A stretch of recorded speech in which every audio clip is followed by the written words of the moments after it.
શું ફરી એકવાર અલ્પેશ ઠાકોર રાજકીય મેદાનમાં ઉતર્યા હોય તેવું લાગી રહ્યું છે? શું ફરી ભાઈ અલ્પેશ શક્તિ પ્રદર્શનથી કંઈક સંકેત આપી રહ્યા છે? લીલી પેનથી સહી કરવાની ઈચ્છાએ શું ફરી માહોલને ગરમ કરી દીધો? ચલો, ગોળ ગોળ વાતો નથી કરવી, સીધી સરળ ભાષામાં સમજાવું. ગાંધીનગરમાં ગુજરાત ક્ષત્રિય ઠાકોર સેનાનો માર્ગદર્શન સેમિનાર યોજાયો.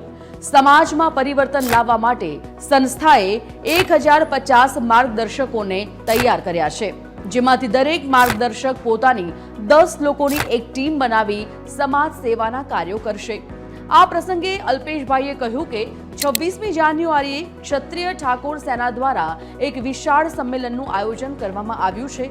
હવે આ સમાજ સેવાની આડમાં રાજનીતિ છે કે પછી રાજનીતિની આડમાં સમાજ સેવા, એ કહેવું જરા મુશ્કેલ છે, કારણ કે અલ્પેશભાઈ રાજકારણમાં આવ્યા ત્યારથી તેમની મનસા મંત્રી બનવાની તો ખરી, અને પક્ષ પલટો કરીને ભાજપમાં આવ્યા પછી પણ જો કે હવે આ સપનું અધૂરું જ રહ્યું.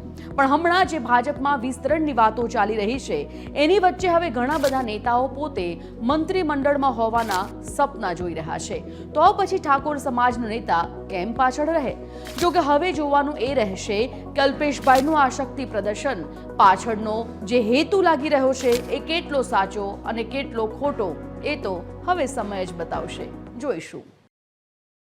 તમે મલ્ટીટાસ્કિંગ ઓફિસર વિશે સાંભળ્યું હશે ને?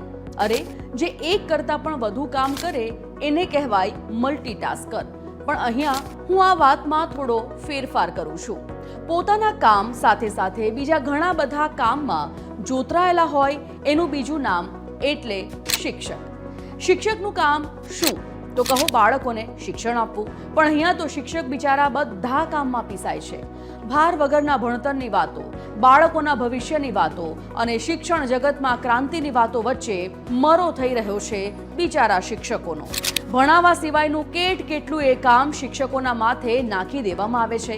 એક તો શિક્ષકોની ઘટ, અને એમાં પણ અભ્યાસ સિવાય ક્યારેક ચૂંટણીની જવાબદારી, ક્યારેક સર્વે, ક્યારેક મિડ ડે મીલની ગણતરી, ક્યારેક વસ્તી ગણતરી, રેલીઓમાં હાજરી આપવી, રસીકરણ ઝુંબેશ કરાવી, તો ક્યારેક કાગળો ભરવાના પાટા, અને આવું તો લાંબુ લિસ્ટ ચાલતું જ રહે છે. હવે સ્વચ્છતાની ઉજવણીના કાર્યક્રમમાં પણ શિક્ષકોનો સમાવેશ કરી દીધો.